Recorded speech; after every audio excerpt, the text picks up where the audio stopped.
బలవంతులు ఉన్నారు భూమి మీద, వాడు వాడి బ్యాచ్. వాళ్ళు అనేక మంది మనుషుల్ని రకరకాల కట్లలో బంధించారు.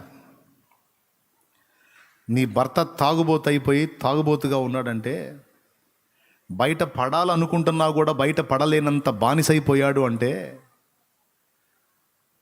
సగం అతని మానసిక బలహీనత అయితే, రెండవది దాన్ని ఆధారం చేసుకుని వానిని ఆ త్రాగుళ్ళలో బంధించి కట్టి పడేసిన దెయ్యం పని అది. నువ్వేం చేయాలి తెలుసా? నా భర్తను మార్చు ప్రభా, నా భర్తను మార్చు ప్రభా, నా భర్తను ఆ త్రాగుడి నుంచి విడిపించు ప్రభా అని అడుగుతాం. ఇక నుంచి నువ్వు చేయాల్సింది ఏంటంటే, త్రాగుడు అనే కట్ల చేత నా భర్తని బంధించిన ఆ బంధకాలన్నిటినీ యేసు నామంలో తెంచేస్తున్నాను, నా భర్తని ఆ కట్లలో నుండి విడుదల చేస్తున్నాను అని పలకాలి. నా బిడ్డని ఆ కట్లలో నుంచి యేసు నామములో విడుదల చేస్తున్నా అని విడుదల నువ్వు ప్రకటించాలి. ఇక్కడ ఎన్ని కట్లు ఉన్నాయంటే, రకరకాల కట్లు. వ్యసనాల కట్లతో కొంతమందిని గట్టిపడేశాడు లూసిఫర్ గాడు. రోగాల కట్లతో కొంతమందిని గట్టిపడేశాడు. 18 సంవత్సరాలు నడుము వంగి దురాత్మ పీడితురాలై బాధపడుతున్న ఆమెని స్వస్థపరిచి యేసుప్రభు ఏమన్నాడు? 18 సంవత్సరాలుగా సాతాను కట్లలో బందీ అయిపోయిన ఈ బిడ్డ ఎక్కడ, ఏ కట్లలో బందీ అయింది? సాతాను కట్లలో బందీ అయిపోయింది. అంటే కట్టుగట్టేశాడు అన్నమాట వాడు. అందుకే యేసు చెప్పాడు, మీరు వేటిని విప్పుతారో నేను దాన్ని విప్పుతాను అక్కడ అన్నాడు.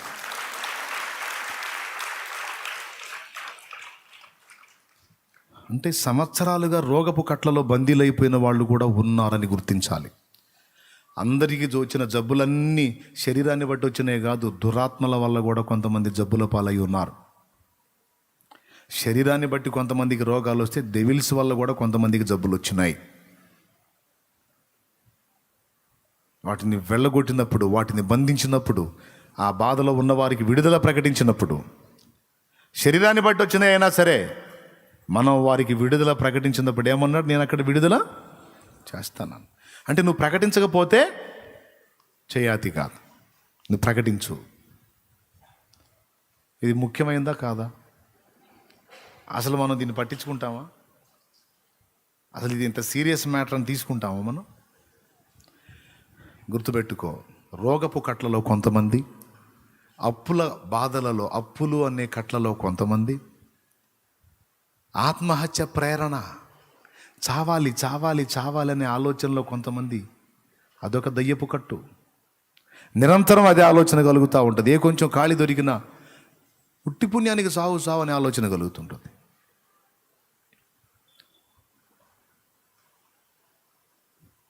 కొంతమందికి వ్యభిచారపు తలంపులు, వ్యభిచారపు ఆలోచనలు, విచ్చలవిడి లైంగిక పాపాన్ని కూర్చున్నటువంటి తలంపులు, అదో కట్లు. అది తప్పురా, అది ఆలోచించకూడదు అట్లా అంటే, ఏమో నాకు అదే ఆలోచనలు వస్తున్నాయి అంటాడు. కట్టి పడేసింది వాడిని అందులో. ఇక వాడు దాని చుట్టే తిరుగుతూ ఉంటాడు అన్నమాట. ఇక దీన్ని బట్టి ఆలోచించుకోండి. ఇక మీరు ఏది నీకు ఒక వ్యసనంగా మారిపోయిందో, దేనికి నువ్వు బానిస అయిపోయావో, ఏది నీకు మనశ్శాంతి లేకుండా బంధించి పడేసినట్టుగా దాని నుంచి విడుదల పొందలేని స్థితిలో బందీ అయిపోయి ఉన్నావో, అవన్నీ కూడా అపవాది నీకు కట్టిన కట్లే. నీ పిల్లలు దేనిలో బందీలు అయిపోయారో, వాడి కట్లలో వారు బందీలు అయిపోయారు. గుర్తుపెట్టుకో. నీ ఇంటివారు, నీ సమాజపు వారు అందులోనే బందీలు అయిపోయి ఉన్నారు. ఒక గ్రామానికి నువ్వు వెళతావు, ఒక వీధికి నువ్వు వెళతావు, వెళ్ళి డైరెక్ట్గా అక్కడ ఉన్న వాళ్ళకి దేవుని గురించి చెప్పబోతావు, వాడు వినడు. ఒకవేళ విన్నా మొహమాటానికి సగం విన్న తర్వాత ఏది కీలకమైన మాట ఉందో వాడు ఆలోచించేది, ఆ మాట వాడికి నువ్వు చెప్పబోయేంతలో ఏదో ఒక డిస్టర్బెన్స్ వచ్చింది. ఎంతమందికి ఉంది అనుభవం?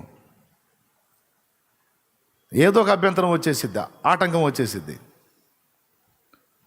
చెప్పుకొచ్చి ఈ ఒక్క మాట వీడి చెవిలో పడితే వీడి ఆలోచనలో పడే అవకాశం ఉందన్న ఏ మాట ఉంటుందో ఆ మాట నువ్వు చెప్పబోయేసరికి వాళ్ళు లేచి వెళ్ళటమో, ఎవడో ఒకడు వచ్చి పిలవటమో, ఏదో ఒక శబ్దాలు రావటమో, ఏదో ఒక డిస్టర్బెన్స్ రావటమో, వాడి ఫోన్ రింగ్ అవటమో, ఆడికి సంబంధించిన వాళ్ళు పిలవటమో, లేకపోతే ఆడి కడుపులో నొప్పి రావటమో, ఆడు అర్జెంటుగా నేను వాష్రూమ్కి వెళ్ళొస్తానని పోవటమో, ఆడు పోయి వచ్చి మళ్ళీ వచ్చిన తర్వాత ఆ 2 ముక్కలు చెప్తానంటే ఈసారి వచ్చినప్పుడు నేను వింటాలే అని పోవటమో జరిగినాయా లేదా? అదే వాడికి ఒక సినిమా స్టోరీ చెప్పు నువ్వు. అదే వాడికి ఏదన్నా పక్కోడు చెడిపోయిన వారని చెప్పు, వాడి తిట్ట చేశాడంట అని చెప్పు, వాడి ఫోన్ రింగ్ అవ్వదు, వాడి కడుపులో నొప్పి అప్పటిదాకా ఉన్నా కూడా నువ్వు ఎప్పుడైతే ఈ లేకి మ్యాటర్ మొదలు పెట్టావో వాడికి స్వస్థత వచ్చింది.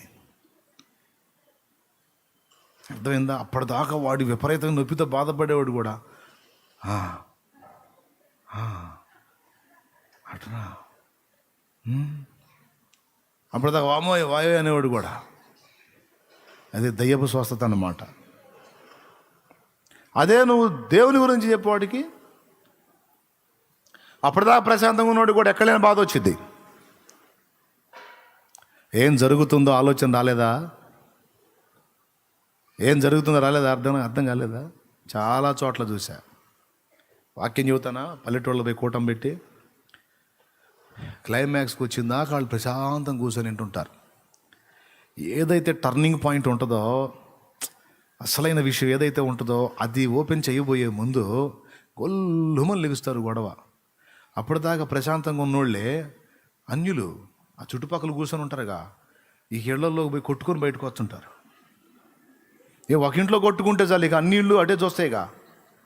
ఏదిరా అరే సుబ్బారావు ఇంటి కొట్టుకుంటారంట, ఇక్కడ నేను చెప్పేది పోయిద్ది. ఎందుకంటే ఇందాక బాగానే ఉన్నారుగా, ఏం జరిగింది? ఇక్కడ దృష్టి మళ్ళీ పోతుంది. నేను గమనిస్తూనే ఉంటాను. అప్పుడు దెయ్యాలు నవ్వుకుంటాయి అన్నమాట. అంటే మీకు కనపడవు కానీ నాకు కనపడతాయి. మా ఊరు వచ్చి మా దగ్గరికే వచ్చి ఇన్ని సంవత్సరాలుగా వీళ్ళందరినీ కష్టపడి చెడగొట్టుకొని ఒక్కొక్కరిని కట్టేసి అందుని కూర్చోబెడుతురే, నువ్వు వచ్చి అంత సింపుల్గా ఓపెన్ చేసుకొని పోదా అనుకున్నా.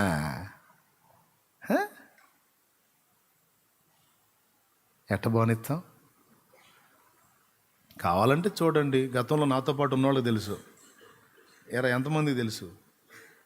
అది ప్రత్యక్ష సాక్షులు. అప్పటిదాకా కుక్కలు కూడా సప్పుడు చేయవు.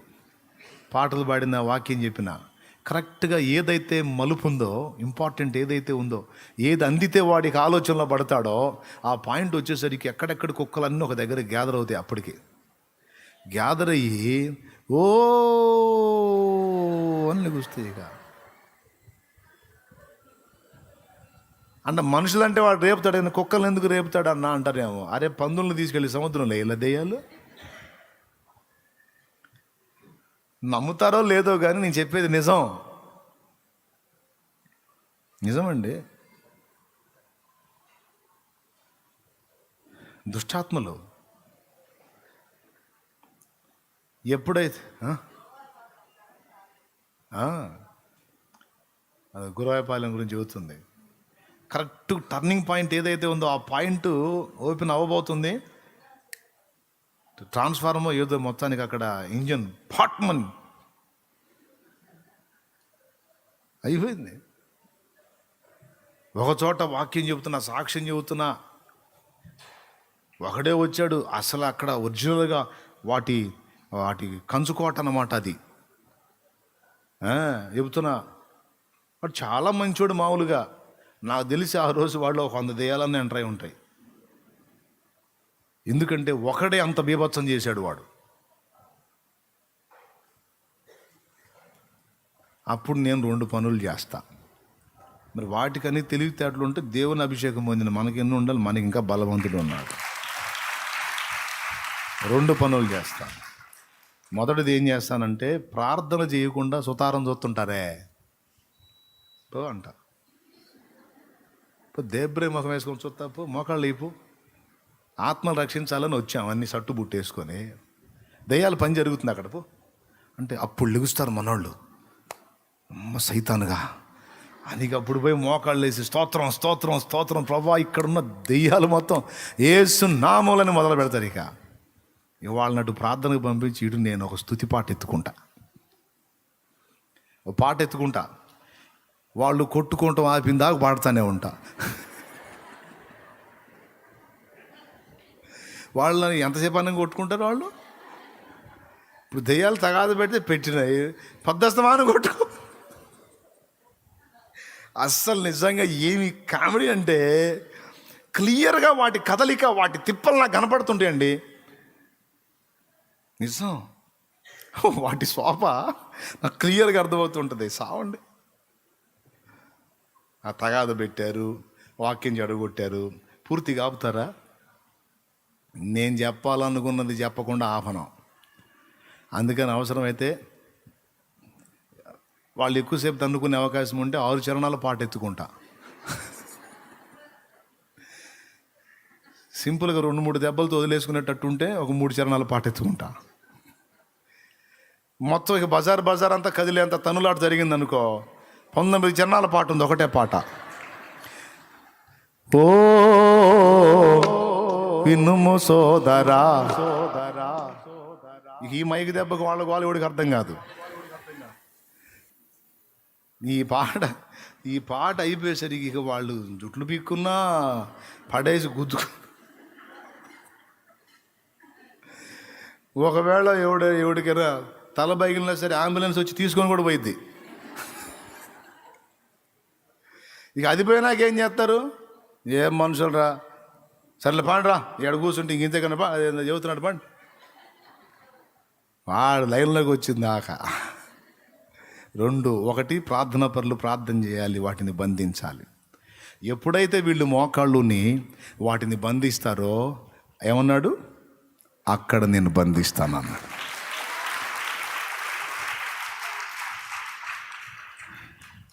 రక్షణ కొరకు ఆత్మలను ప్రభువా, వాడు కట్టిన కట్లలోంచి ఆత్మలు బయటికి రావాలి చేస్తున్నామల్లో విడుదల.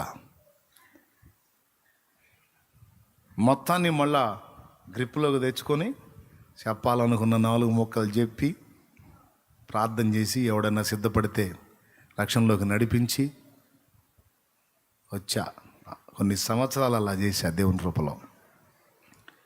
ఇప్పుడు మరో రూపంలో అందరికీ సువార్త అందేటట్టు ఇంకా దేవుడు ఇచ్చినటువంటి అవకాశాలు వినియోగించుకొని ఈ సెల్ మాధ్యమం ద్వారా, అలాగే పుస్తకం ద్వారా ఇంకా రకరకాలుగా అందరికీ యేసే సత్యదేవుడు, యేసే లోకరక్షకుడు, యేసునందు విశ్వాసం ఉంచితే నిత్య జీవం, లేకపోతే నిత్య నరకం. నమ్మి బాప్తిస్మం ముందు వాడు రక్షింపబడును, నమ్మని వానికి శిక్ష విధింపబడును. రక్షణ డబ్బులతో కాదు, కేవలం ఉచితం. ఆయన ప్రేమతో నీకు ఇచ్చింది, ఆయన కృపతో నీకు ఇచ్చింది. పొందుకుంటే ధన్యుడు, లేకపోతే నీకు కర్మగాలిద్ది అని స్ట్రైట్గా చెప్పి అందరినీ హెచ్చరించడానికి ఇది ఒక అద్భుతమైన అవకాశంగా దేవుడు ఇచ్చాడు. హల్లెలూయా, చెప్పండి గట్టిగా. ఇంతకు మొదలు మీకేం అర్థమైంది?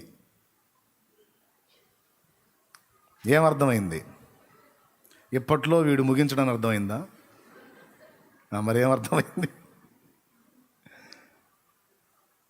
నీ బాధ్యత ఏందో మీకు అర్థమైంది.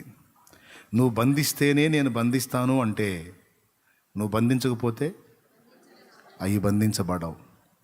ఇక్కడ నువ్వు నీ కొడుకైనా, కూతురైనా, పిల్లలైనా, పెద్దోళ్ళైనా వాళ్ళు కట్లలో ఉన్నారు అన్న సంగతి నీకు అర్థమైతే నువ్వు చేయాల్సింది ఏంటంటే, ప్రభా వాడిని విడిపించు ప్రభా, విడిపించు ప్రభా కాదు, నీకు ఇవ్వబడిన అధికారం గుర్తెరిగి, ప్రభా వాడు సాతాను కట్లలో బందీ అయి ఉన్నాడని అర్థమైంది, వాడిని ఆ కట్లలో నుంచి యేసు నామములో విడుదల చేస్తున్నాను ప్రభా.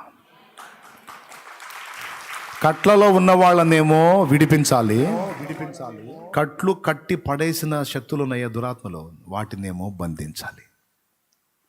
బలహీనులను విడిపించాలి, బలవంతులను బంధించాలి. ఇది టైటిల్. స్తోత్రం. బలహీనులైపోయి బందీలైపోయారు చూశారు, వారిని విడిపించాలి, బలవంతులను బంధించాలి. నువ్వు సంఘంలో ఉన్నవాడిని వెలివేశావంటే ఇంక వాడు అంతే అన్నాడు కదా. అలాగే వెలుపుటున్న ఒకరిని సంఘంలోకి స్వీకరించావంటే వాడు కూడా సంఘంలో ఇంతే స్థిరపరచబడతాడు. అలాగే దురాత్మలు ఏవైతే మనల్ని శోధిస్తున్నాయో వాటిని బంధించడం నేర్చుకోవాలి. ఒక ప్రాంతానికి వెళ్ళినప్పుడు ఒక ఇంటికి వెళ్ళింది గుర్తుపెట్టుకో. ఒక కొత్త ఇల్లు నువ్వు ఓపెన్ చేయబోతున్నావు, ఒక క్రొత్త భూమి నువ్వు కొనుక్కున్నావు. చిన్న ఎగ్జాంపుల్ చెప్తా వినండి, నిజంగా జరిగింది వాస్తవం. ఈ పక్క స్థలం తీసుకున్నాం మనం. ఇక్కడ షెడ్ మొదలుపెట్టిన దగ్గర నుంచి అక్కడ విస్తరిస్తా వచ్చిన కాడ నుంచి కొన్ని సంవత్సరాలు ఈ ప్లేస్ కోసం తిప్పలబడ్డా, ప్రార్థన చేశా. మీకు తెలుసా, గృహాల్లోనే కాదు కొన్ని స్థలములు కాదు, భూమి మీద ఉన్న ప్రతి భాగంలోనూ వాటి ఉనికి ఉంటుంది.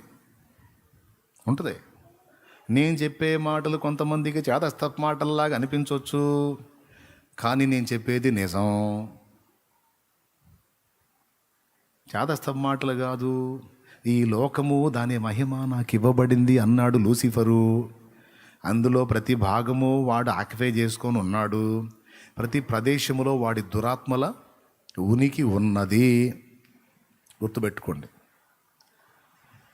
ఇక్కడ చాలా రోజులుగా ప్రార్థన చేస్తున్నా. చివరికి ఎంత తిప్పలు పడ్డా అది అందుబాటులో రావటల్లా. ఎట్టకేళ్లకు చివరికి మొత్తం మీద తనే ప్రార్థన చేశాను. దేవుడు ఆ స్థలం ఇచ్చాడు. ఈ ప్రక్కది మీ గతంలో కూడా చెప్పాను, ఒక 70 సెంట్ల స్థలం అని వచ్చింది. ఒక్క మొక్క వినండి, నేను ప్రార్థన చేసేస్తా. వచ్చిన తర్వాత ఈ షెడ్లు మనం పెంచాలనుకున్నాం కదా. నేను హైదరాబాద్ జర్నీలో ఉన్న రోజు ఏదో పని మీద, అది పని మొదలుపెట్టారు. అక్కడ మట్టి దోలిచ్చే కార్యక్రమం మొదలుపెట్టారు. మట్టి లారీలు వచ్చి మట్టి మోస్తున్నాయి. అంతకుముందు ఆ పైకి చాలా లారీలు పోయినాయి. ఎవ్వడికి ఏమీ ఇబ్బంది లేదు. ఆ ఎదురు రోడ్డు నుంచి చాలా లారీలు వచ్చినాయి. ఎవ్వరికి ఏమీ ఇబ్బంది లేదు. ఈ ప్లేస్లో మట్టి పోయడానికి ఎప్పుడైతే లారీలు వచ్చినాయో ఇక్కడ ఓ సమూహం లేచింది. ఏయ్, ఇటు రావటానికి లేదని రోడ్డు మీద అడ్డంగా గందరగోళం సృష్టించారు. మాకు ఆశ్చర్యం. ఆ పైన అంతంతలో ఆ బిల్డింగులు కట్టి ఒక్కొక్కడు ఎన్ని లారీలు తోలుకున్నారు. ప్రశాంతంగా ఊరుకుని ఈ లారీలు రాగానే ఎందుకు లేచారా మనోళ్ళు తెల్లముఖం వేసుకొని చూస్తున్నారు. ఎట్టనో మాట్లాడి సంజాయించి వీళ్ళని ఆపి ఏదో పోనించడానికి అవకాశం ఏర్పరచుకుంటే అక్కడ లేచింది ఒక సమూహం. అర్థమైందా? ఎర్ర రోడ్డు మట్టి రోడ్డు ఉంది కదా, ఆ ఎంట్రన్స్ అక్కడ లేచింది ఒక సమూహం. అసలు వాళ్ళు ఇళ్లలోంచి బయటికే రారు. అసలు అలాంటి వాళ్ళు వచ్చి నడి రోడ్డు మీద లారీ వెళ్ళటానికి వీల్లేదు, నేను పోనేను.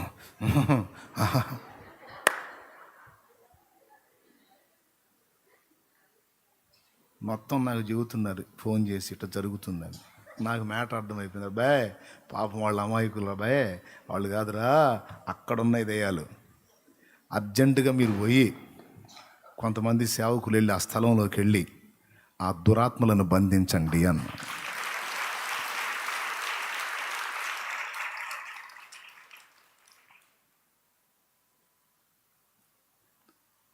వీళ్ళు ప్రార్థన చేసేంతవరకు అది కొనసాగుతూనే ఉంది. ఎప్పుడైతే ఈ ప్లేస్లోకి వచ్చి ప్రార్థన చేసి ఆ దురాత్మ శక్తులను బంధించామో ఇక అన్ని నోళ్ళు మూతబడిపోయినాయి యేసునామములో. అంటే వాళ్ళకి తెలియదు, వాళ్ళ అమాయకులు. వాళ్ళని రేపుతున్నవి ఉన్నాయే అవి. కాబట్టి దృశ్యమై ఉన్న మనుషుని కాదు, ఈ దృశ్యమైన మనిషి వెనక అదృశ్య శక్తులు ఉన్నాయి చూశారు, వాటిని కొట్టాలి దెబ్బ. ఇదండి అసలు టోటల్గా మ్యాటరు. ఈ త్రాగుడనే కట్ల చేత నా భర్తను బంధించిన దురాత్మలను యేసునామంలో బంధిస్తున్నాను. నా భర్తను విడిపిస్తున్నా యేసునామంలో, నా బిడ్డని విడిపిస్తున్నా. అలాగే ఏ కట్లలో ఎవరు బందీలేరు వారిని విడిపిస్తున్నా యేసునామంలో. ఒకటి విడిపించాలి. నువ్వు విడిపించితే, నువ్వు విప్పితే, నువ్వు బంధిస్తే. అబ్రహాంతో ఏమన్నాడు? నీవు అడుగుపెట్టు చోటెల్లా ఆశీర్వదిస్తా, నీకు ఇచ్చేదని అన్నాడు కదా. మరేంది అసలు మొక్క బాగొట్టారు. నీవు అడుగుపెట్టు చోటెల్లా పెద్ద చెప్పండి. ఇస్తా అన్నాడు కదా. ఇవ్వాలన్నా ఆశీర్వదించాలన్నా ముందు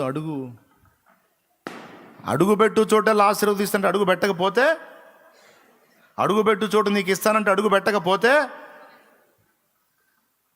ఆపోజిట్లో ఆలోచించుకొని చూడు. మ్యాటర్ అర్థమైపోయింది, నీ కర్తవ్యం నీకు అర్థమైద్ది. ఇంతే సంగతులు.